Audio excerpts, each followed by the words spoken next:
And good evening. It is I, Charles Moscowitz, as I launch my nightly program officially the first of the month next year, January 1st. The program will be Monday through Friday, 10 p.m. to midnight. And I am already lining up some pretty good guests, and I'll be announcing that as I go forward. It's turning out to be a pretty interesting segment to do a live show. So let me just call up the number here. One of the things that's interesting about this is that I am in a position where I can take phone calls live and interactive, just like a radio station. If you'd like to join the program, you could do that at 617-396-4958. That number again is 617-396-4958. I'm also taking chats. That number again is 617. I'll just shut that down. I'm taking chats on the YouTube. So if you'd like to join me by chat and you're listening live on YouTube, you are welcome to join the conversation. You know, I'm looking forward to having this kind of late evening Eastern time live experience where we can interact, where we can talk, we can get into issues, have interesting guests. And once my website is up, and that should happen any day now, I will be able to show how you can listen to the program from about 12 different live streams and about 30 different audio and audio visual sites, including the big ones. And, it's going to be something that I'll be promoting through the already existing sites as I learn to tap into various audiences in those sites, and then gradually expanding out to some other sites. But I think I've got enough to work with, quite frankly. And I am really looking forward to the launch.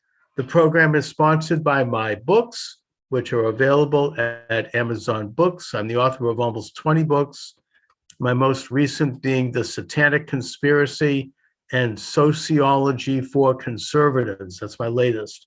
Right now, I am a student of sociology. I'm majoring in sociology at Bunker Hill Community College in Boston, where I live. Now, I want to get into one issue tonight. I'm not going to stay on long, but I just really feel compelled to talk about this.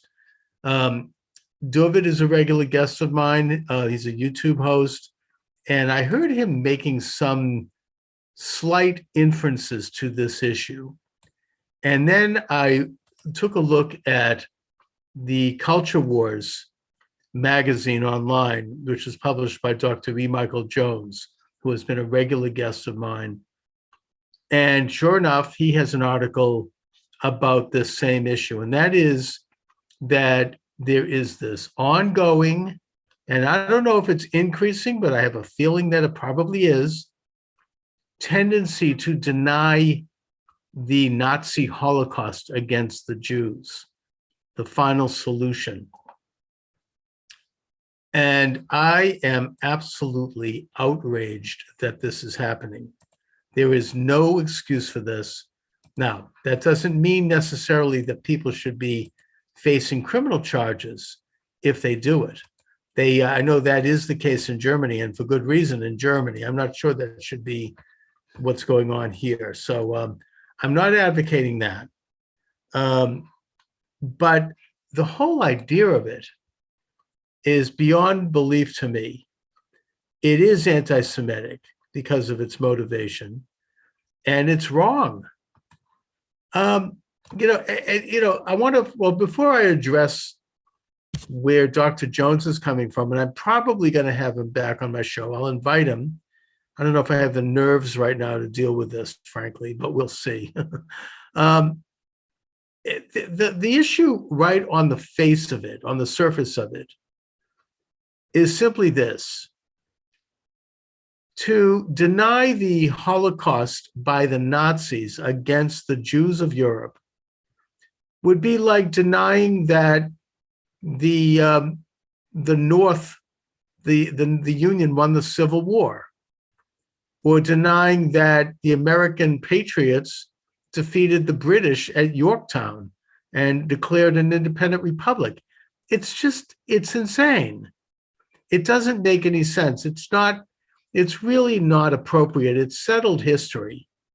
The Nazi Holocaust happened, and 6 million Jews lost their life, probably more than that, actually.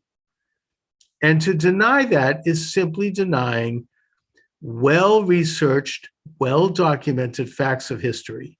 It is already, we should be beyond that. The research, the documentation, the testimony, the scholarly work, the archives of the Nazis themselves, the research in all of the occupied Nazi nations. And let's not forget, the Nazis at the height of their power occupied all of Europe, pretty much, between Hitler and his allies, the Italians and the Hungarians and the couple of others. He occupied all the way from the border of Spain in the Pyrenees right up to the Volga River, and all the way from North Africa and the gates of Egypt right up to the North Pole. So, you have to track this in all of the nations that Hitler occupied. And the other factor with regard to the Nazi Holocaust is that the death toll is not just the deaths that occurred in the death camps and in the concentration camps, which were probably about 3 to 4 million. And that's very well documented because the Nazis kept scrupulous records. But it's also the indiscriminate killing of Jews and others, but in this case, I'm talking about the Jews, by Nazi pogroms, starting with the Kristallnacht in 1938.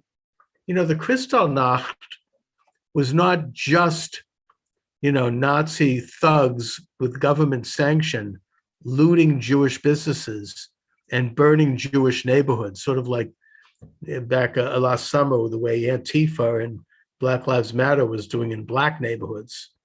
It was more than that.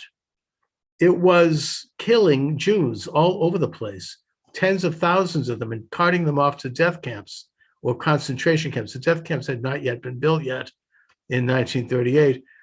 But the way that would work would be that there would be a call-up, and this happened throughout the war, both in Germany and in the occupied areas, particularly Poland, where Jews would be concentrated in a ghetto, and then they would be called up to the city hall to turn in their property.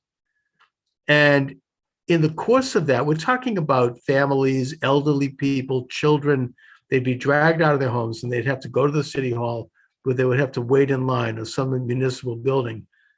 Nazis would be there whipping them and beating them and killing them, murdering people. There were dead bodies everywhere, and it got worse and worse as the war progressed, to the point where, you had a situation like and this is constant throughout Poland, where you would have a call up. The Jews would be called into the town square to report.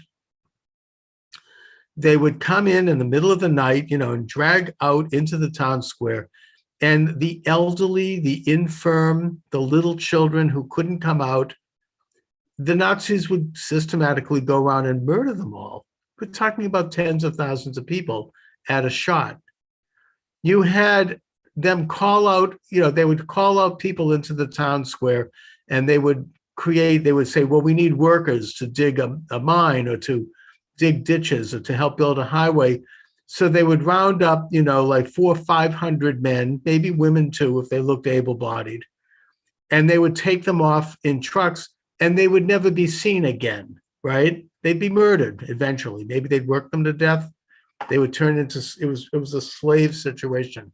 This was a resurrection of slavery in our own time, in modern times. And you also had, forced starvations and typhus and disease. These were conscious policies by a state engaging in social engineering, Let's call it what it is. And the result of those things was the deaths of hundreds of thousands, if not millions of people. I mean, Anne Frank died from typhus.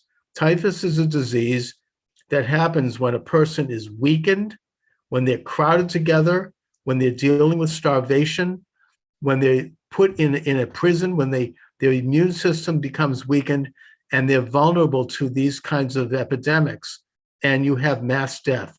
That is all part of the number. All of those people were killed by the Nazis because that would not have happened otherwise.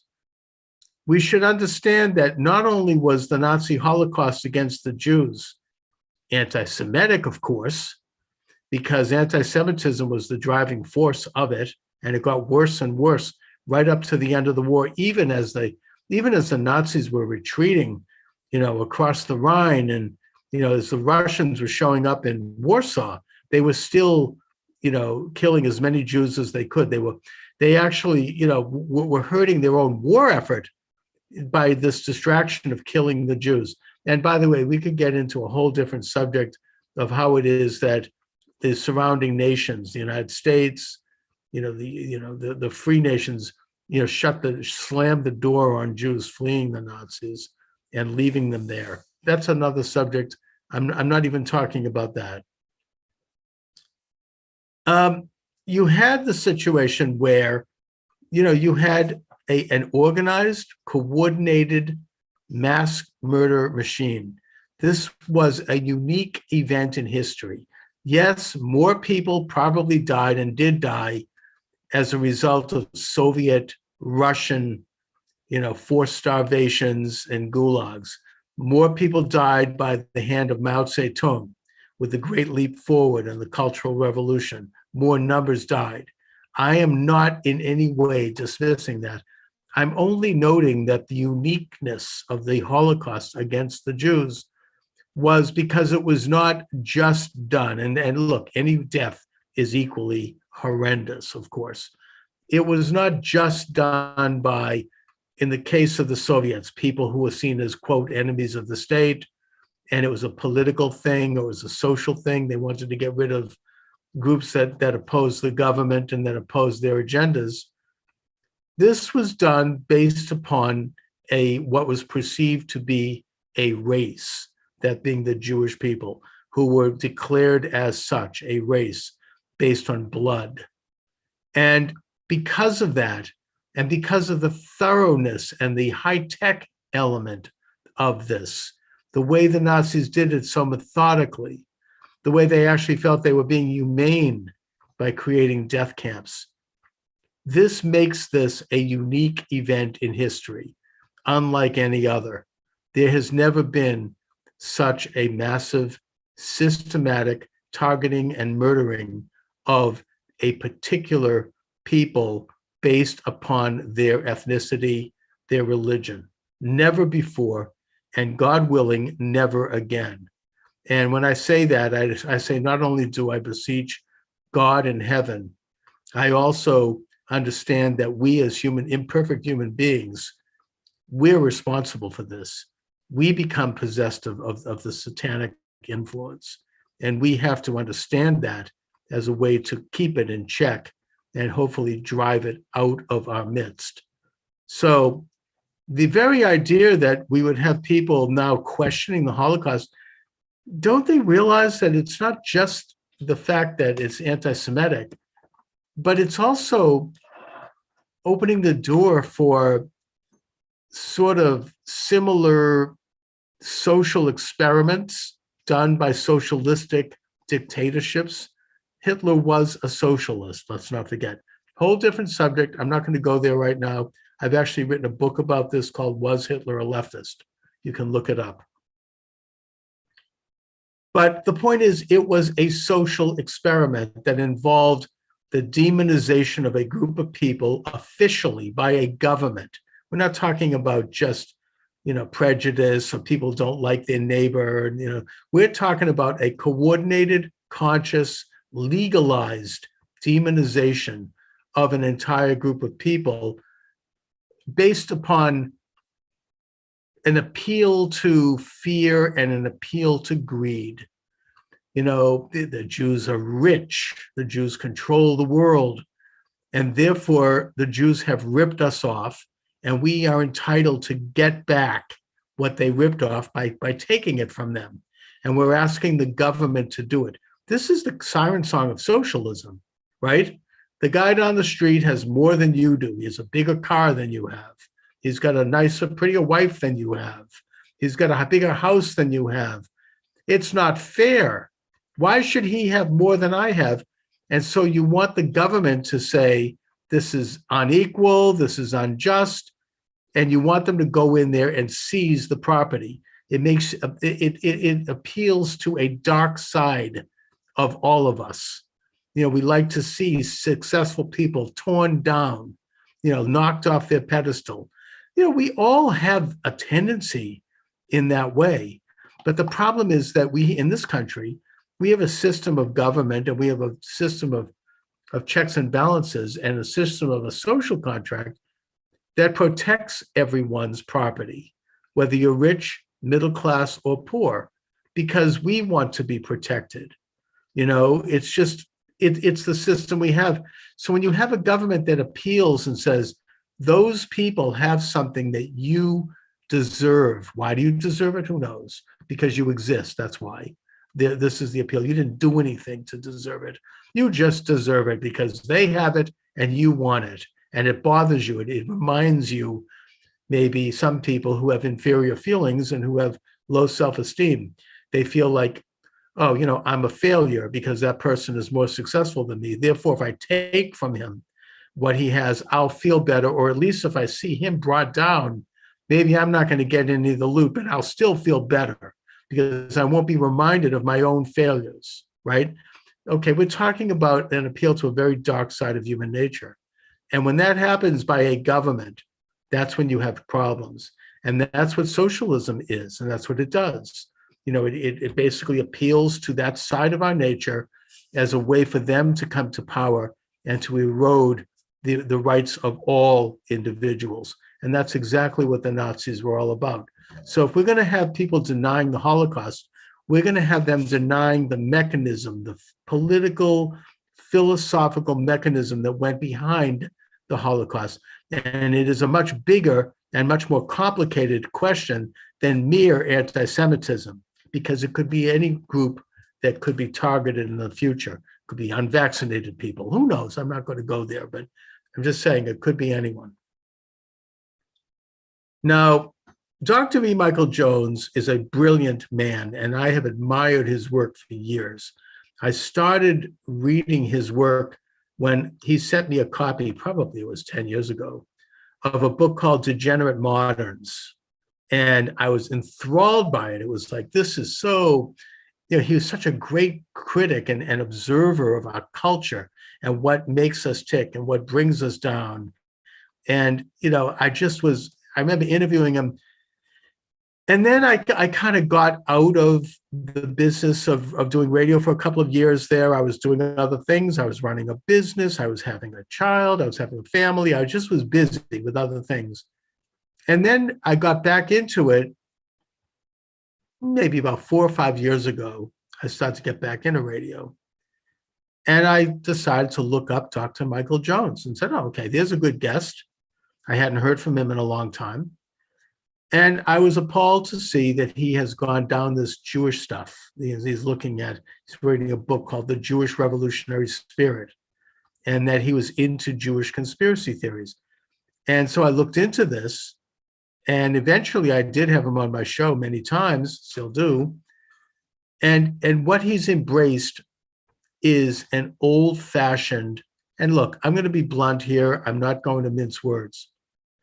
He's embraced an old-fashioned Christian notion that because the Jews as a group, as our entire people, we're responsible for killing Jesus, right?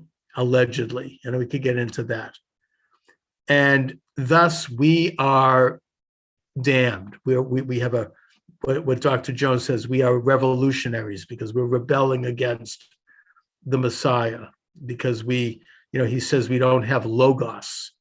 In other words, which is ridiculous, of course, because logos is the very essence of the Torah, right? The idea of reason and the idea of an order of the universe and of a knowledge of God. And I mean, of course, I mean, it's absurd to suggest that the Jews don't have logos. We're the essence of logos. We've been walking with God a long time, 1,000 years before Jesus. We were walking with God. We were trying to bring godliness to the world. Imperfectly, of course, because all humans are imperfect. And there were periods of great success followed by periods of great sin. But the entire essence of Judaism is logos, the merge between a belief in a creator of the universe and a lawgiver and the existing social order, the order of existence, of reality, of morality, of the order of proper behavior between people and between nations. And yet his views do reflect a strain that has run through Christianity from the time after Jesus was crucified right up till today. And I would suggest it was not universal to Christianity. I think that it was a part of it. I think it waxed and waned. There were periods of very good relations with Jews and periods of bad relations. It depended a lot actually on politics. But the one thing that Dr. Jones in his thesis does note is that St. Augustine of Hippo, the author of The Kingdom on a Hill and a brilliant theologian, influenced everyone, including Judaism.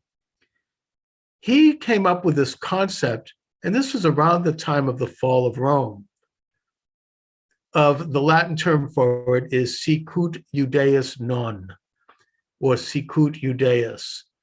In other words, it set up a system by which the Jews of Europe and of Christendom would expect protection because we were the people of the book, because we still worshiped God.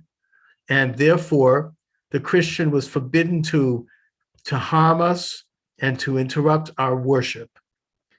But it was a double-edged sword because at the same time, because we did not accept Jesus and because we were implicated in the crucifixion of Jesus, which is something that I would debate in another time, even if we were, I would debate collective punishment.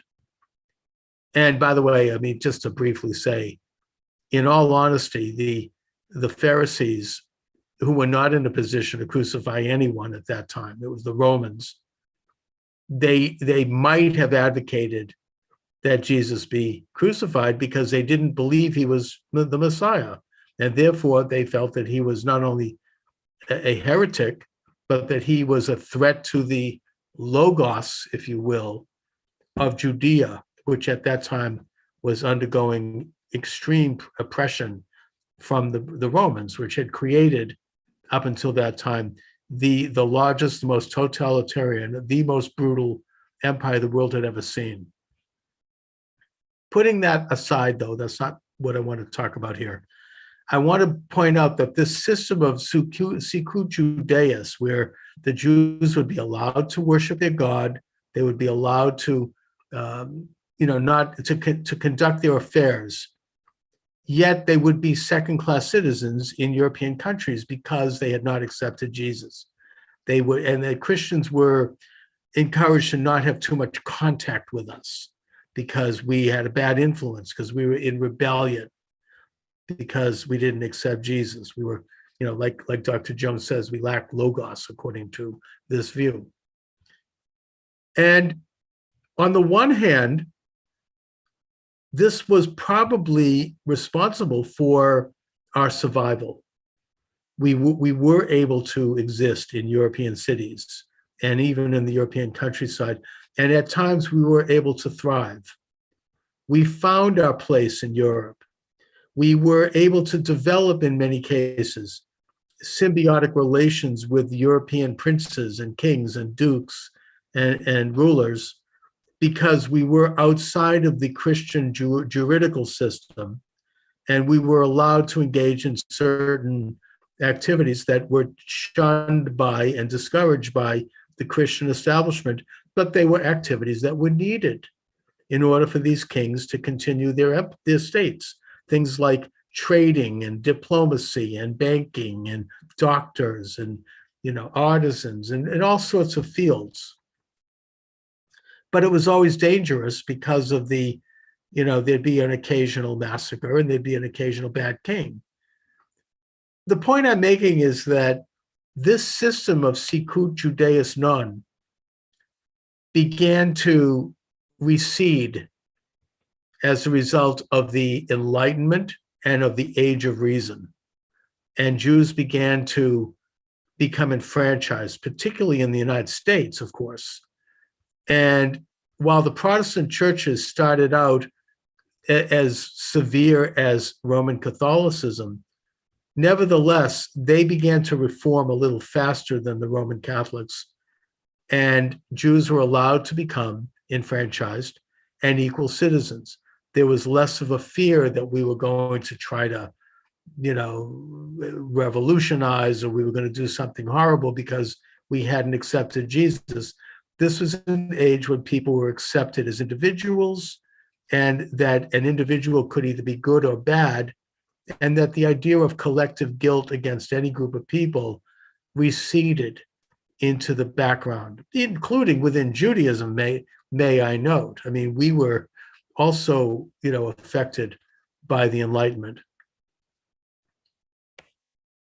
The final end, I would suggest, in Christianity of this idea of Sicut Judaeus Non was the Holocaust. Not because Christianity is to blame for the Holocaust. It's not. It's a very complicated issue. The Nazis were almost as anti-Christian as they were anti-Jewish. They embraced this kind of like pagan, neo-pagan, New Age Nordic ideal. The Nazi elite did anyway. They tolerated Christianity, but I think there's a lot of evidence, including stuff that was documents that were taken by Bill Donovan, the head of the OSS, after the war, which indicate that the Nazis did plan eventually to annihilate Christianity after they had annihilated Judaism. So they were not pro-Christian. I don't believe they were at all. And they were socialists in the same way that the Bolsheviks were atheists. They were agnostic, I think, when it came to God, but they were not into the Judeo-Christian code of morality and the brilliant Christian religion, which transmitted the Judaic methods and added to it and contributed to the flowering of a civilization that would eventually find, I think, its apex in the establishment of the United States.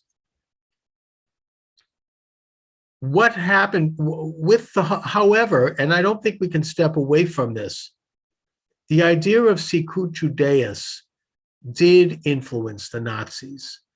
It was it was obviously isolated and turned into an extremist idea, maybe in the same way that communism, I think, created radical Islam by taking certain extreme ideas within the Quran that were not common to Muslims up until maybe shortly around World War I and the Young Turks, and then you had, the Bolsheviks and the influence, where they created a radicalized form of Islam. I think that some of these ideas, that the Jews, were collectively responsible for killing Christ, and that we were, killing God and that kind of thing, which I dispute. But putting that aside, even if they did back then, do you blame somebody now? I mean, it doesn't make sense. It's a collective attack against innocent people. And it's insane, actually, frankly. I'm sorry to say that, and I don't mean that to be in any way seen as derogatory. And I have enormous respect for Christianity and for Jesus. The point is that this tendency to view Jews as separate and as a bad influence was metastasized and magnified by the socialistic and evolutionary ideas of Nazism. The Nazis did not see Jews as an inferior race. That's a myth that's made its rounds, including amongst Jews. They actually believed that the Jews were as evolved, if not more evolved, than the Aryans, which is why they saw them as an enemy, that they felt they had to get rid of them.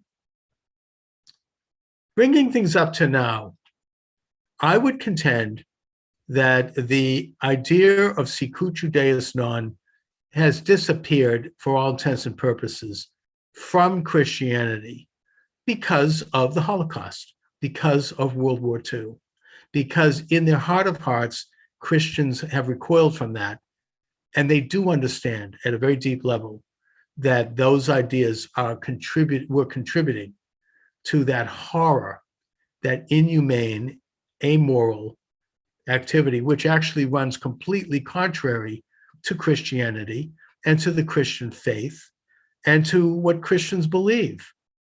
But it was an element of Christianity that was turned into something very, very, very dark.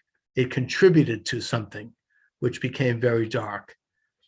And so therefore, after the war, Christianity moved away from it. And I think that culminated in the Vatican II Council and really a backing away from this idea that the Jewish people were to be held collectively guilty for the death of Jesus.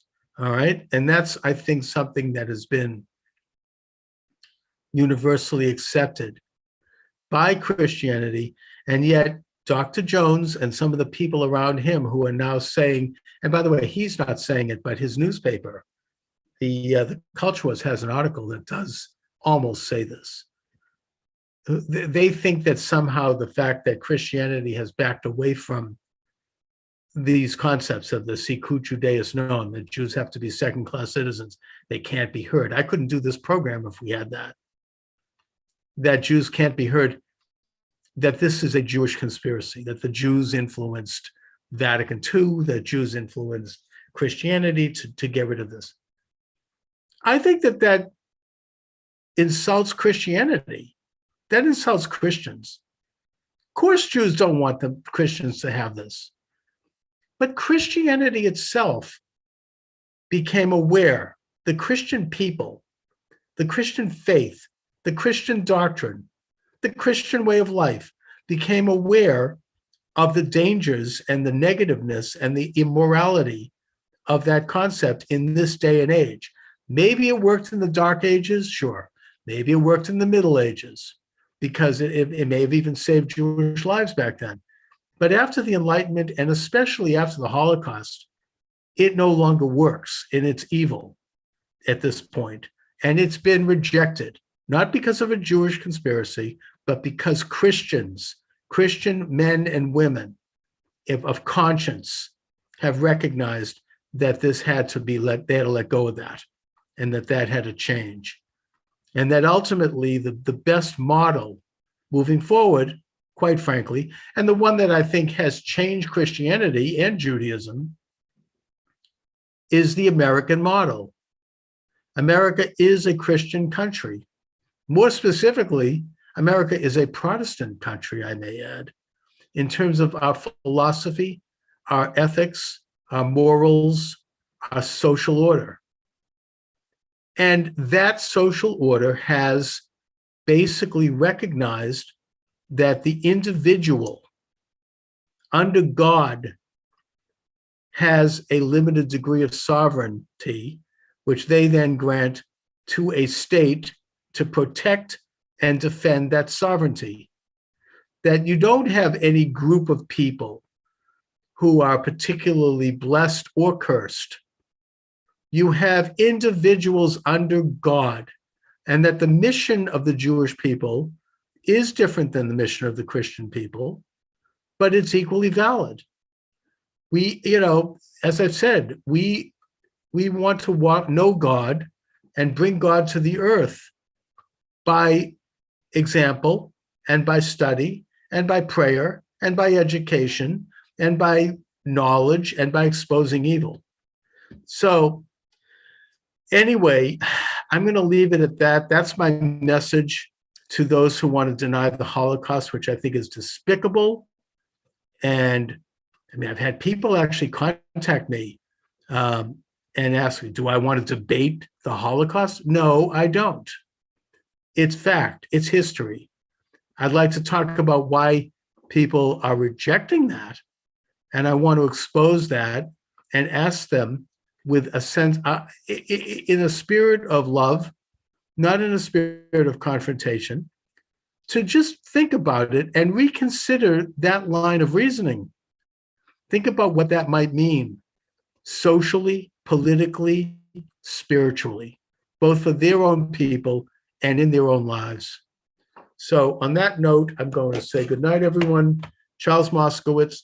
I want to just tell you that the program is launching officially after the first of the year.